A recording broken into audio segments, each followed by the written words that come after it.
এখানে দেখুন 4টে দুর্গা মা দেখা দিয়েছে। একদম দারুণ, এটা কিন্তু খুব স্বাস্থ্যকর একটা জিনিস। গ্রাম বাংলার প্রিয় খাবার একদম।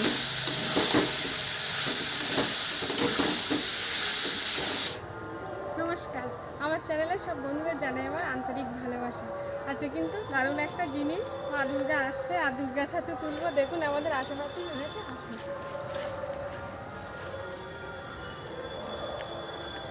পুকুর বাড়ি হয়েছে। এই দেখুন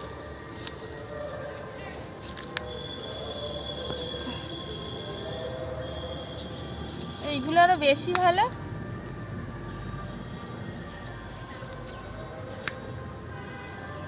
কত হয়েছে দেখুন, এই সবে এগুলো কড়িগুলো বেশি খেতে ভালো।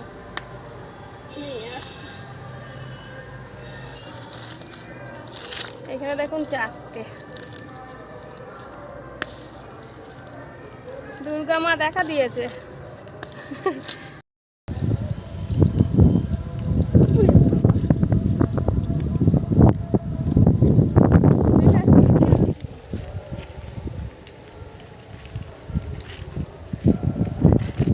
দেখুন বন্ধুরা, এক ঝুড়ি সকালবেলা এসেই কিন্তু মা দুর্গার ছাতু তুলে নিয়েছি। আর এটা কিন্তু দুর্গা পুজোর আগেই হয়। একদম দারুণ, এটা কিন্তু খুব স্বাস্থ্যকর একটা জিনিস। আর এটা একদম মানে কি বলবো, প্রাকৃতিকের জিনিস। এটা খাওয়া খুব ভালো।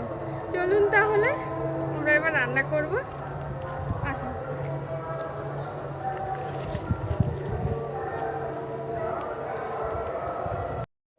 গোড়ায় গোড়ায় কাদা আছে, একবার পুকুর থেকে ভাবছি একটু ধুয়ে নিই।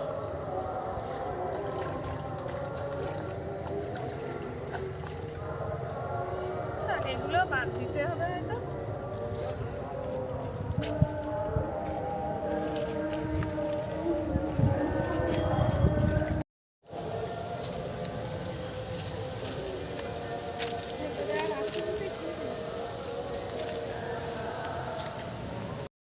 একটা বড়, এই আর একটা ছোট, এই আর একটা। এর মধ্যে হয়তো আরো হয়ে আছে।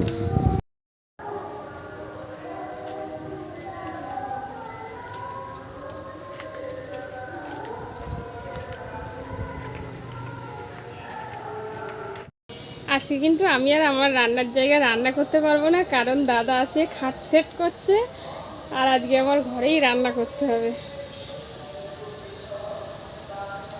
আর কমেন্ট করে বলবেন যে খাটটা কেমন লাগছে। দাদা কিন্তু অনেক দিন ধরে এই খাটটা করছে। এই যে হাইডলি তুলে দিল, এই যে ভেতরে বক্স। কতটা নিয়ে চলে এসছি, এই পাতাটায় ঢালছি, তাহলে বুঝতে পারবেন।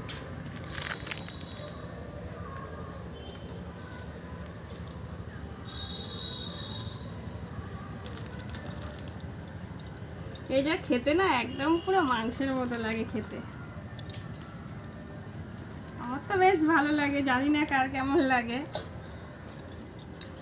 এতটা এনেছি, এবার এটা কিন্তু আমি কাটবো। এটা অরিজিনাল একদম মাশরুম। এবার আমি এটাকে ছাড়াবো। দেখুন কিভাবে, এটা প্রথম এটা ভেঙে নেব, নিয়ে এইভাবে এইভাবে আঁশটা তুলে ফেলে দেবো।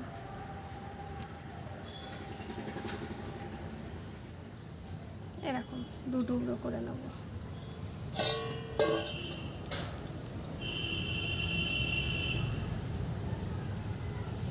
এর একটা আঁশ আছে, এই আঁশটা কিন্তু তুলে ফেলে হয়ে যাবে।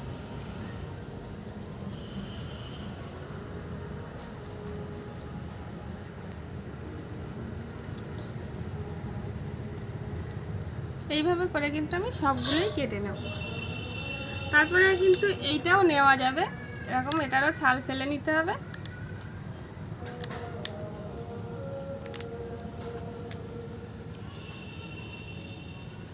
এটা একটু বটি লাগবে।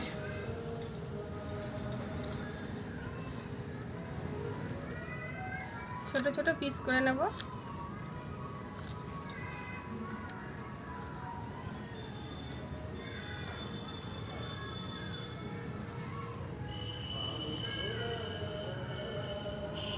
এইভাবে করে এগুলোও কেটে নেব।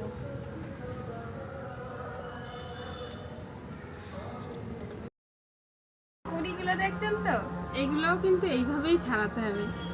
এটা একদম দারুণ, এটা সব থেকে ভালো জিনিস। এটা হাতে করেই ছাড়িয়ে নেওয়া যাবে।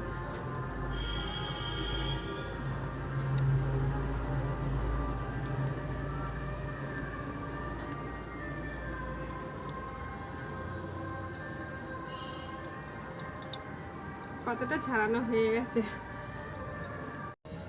দুর্গা ছাতুগুলো কিন্তু সব কেটে নিয়েছি, দেখুন কতটা হয়েছে, প্রায় 1 গামলা। আর এইগুলো তো বাড়তি জিনিস। চলুন তাহলে আজকে কিন্তু আমার ঘরেই রান্না করতে হবে, কারণ বাইরে তো বৃষ্টি আর দাদা খাটটা সেট করছে, বাইরে বসতে পারছি না। চলুন বন্ধুরা, ঘরে কিন্তু চলে এসেছি। আর এইটা আমি ভালো করে ধুয়ে নেব 2-3 বার করে। আর ওদিকে কড়াইতে কিন্তু একটু গরম জলও বসিয়ে দিয়েছি। যেহেতু এটা বাগানে থাকে, অনেক নোংরা জীবাণুর মধ্যে থাকে, একটু গরম জল দিয়ে ধুয়ে নিতে হবে, এই সিদ্ধ করে নিতে হবে। 2 থেকে 3 বার কিন্তু ধুয়ে নেব।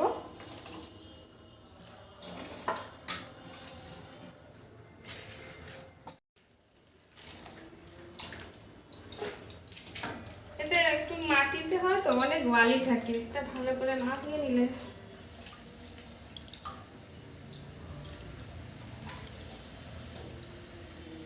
এবার আমি কড়াইতে দিয়ে দেবো।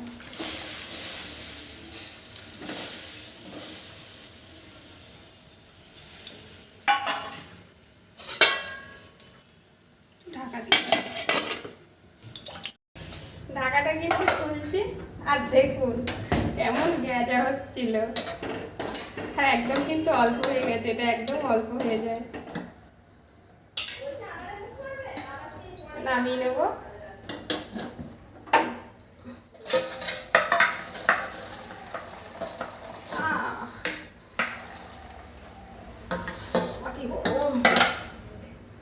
এই রান্নাটা কিন্তু সর্ষের তেলেই হবে।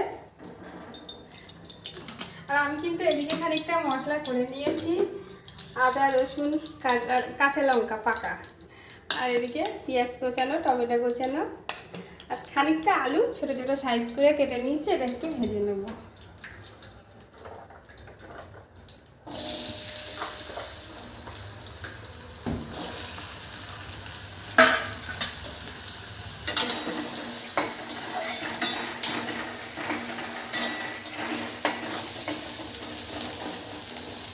আলুটা এদিকে ভাজা হোক, ওইদিকে ততক্ষণ আলুটা ভাজা হোক, আমি একটু মশলা করে নিই। খানিকটা রসুন নিয়েছি, এটা একটু মাংসের মতো করতে হয় বলে একটু পরিমাণে বেশি রসুন নিয়েছি, আর আদা অল্প, আর একটু কাঁচা লঙ্কা। শুকনো দেবো না, এটা একটু স্বাস্থ্যকর জিনিস, একটু ভালোভাবেই খাওয়া হোক।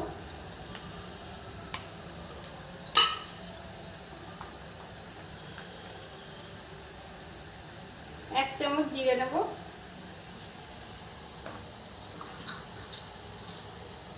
আর একটু দারচিনি, এলাচটা আমার বাড়িতে নেই, এলাচটা দেবেন, আর লবঙ্গ দিয়ে দিলাম। এবার আমি মশলাটা করে নেব। মশলাটা কিন্তু করে নিলাম। এদিকে কিন্তু আলুটাও ভাজা হয়ে গেছে।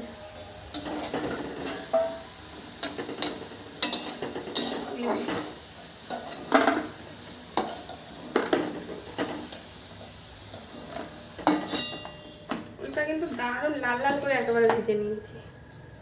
ওই তেলের মধ্যে 1খানা শুকনো লঙ্কা, একটা তেজপাতা দেবো, একটু জিরে।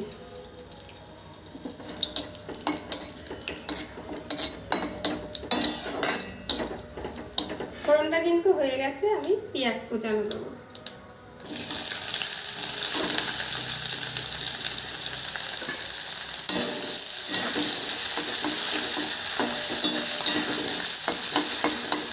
পেঁয়াজের সঙ্গে আমি টমেটোটাও দিয়ে দিচ্ছি, একসঙ্গে এটা ভাজা ভাজা হয়ে যাবে আর গলে যাবে।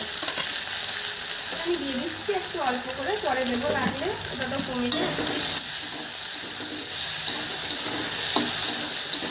লবণটা দিয়েছি, টমেটোটাও তাড়াতাড়ি নরম হয়ে যাবে, পেঁয়াজটাও নরম হয়ে যাবে। পেঁয়াজ আর টমেটোটা কিন্তু একটু ভেজে নিলাম। এবার এবার আমি যেহেতু মশলার মধ্যে আমার রসুন আছে, এটা একটু তাড়াতাড়ি দিতে হবে, রসুনটা যাতে ভালোভাবে ভাজা হয়। মশলাটা কষতে হবে তো ভালো করে, আর জন্যই দিয়ে দিলাম তাড়াতাড়ি। একটু হলুদ দেবো। এবার আমি মশলাটা ভালো করে কষে নেব।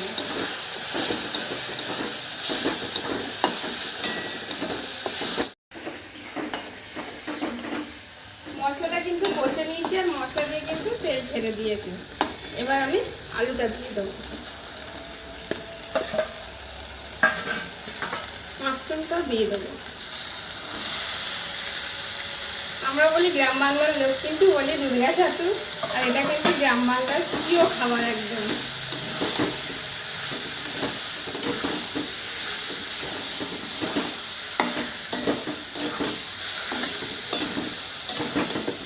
এটা কিন্তু অনেকটা হলে অল্প হয়ে যায়। একটু ভালো করে কষে নেব।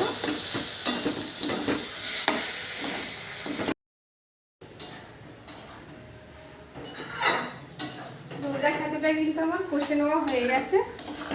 এবার একটু অল্প করে জল দেবো, গামাকা গামাকা হবে।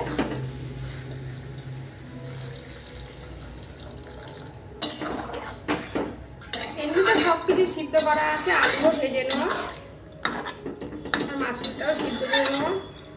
একবার বলছি মাশরুম, একবার বলছি দুর্গা ছাতু। এটা কিন্তু দুর্গা ছাতুই বলি আমরা গ্রামে। একটু ঢেকে দেবো আবার। ঢাকাটা কিন্তু আমি খুলছি, আর দেখুন কত সুন্দর লাগছে। একদম মাংসের গান কেটে দেবে কিন্তু এমন রান্না। সমস্ত মশলা তো সব কিছুই দেওয়া ছিল, আর রান্নাটা কিন্তু আমার হয়ে গেছে। এবার আমি নামিয়ে নেব। আর দেখুন, দেখলেই কিন্তু খেতে ইচ্ছা করবে।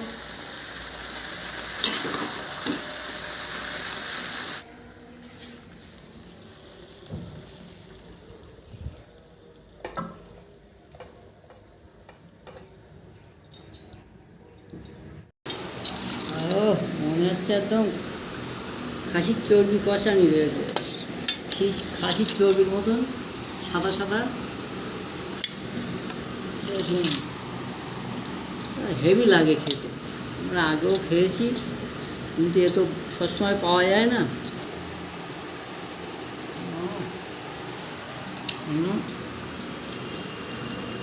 পুরো মাংসের মতন লাগে খেতে।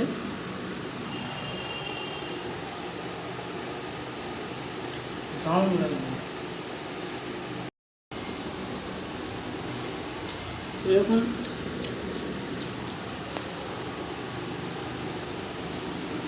পুজোর মুখে তো পাওয়া যায়। আপনাদের বাড়ির আশেপাশেও দেখবেন, খোঁজ করে এই টাইমে বার হয় বলে আপনাদেরও বাড়িতে এইভাবে করে খেয়ে দেখবেন। খুব সুন্দর লাগে, আমার তো খুব ভালো লেগেছে, আপনাদেরও অবশ্যই ভালো লাগবে। তো আবার আসছি পরের ভিডিওয়। টাটা।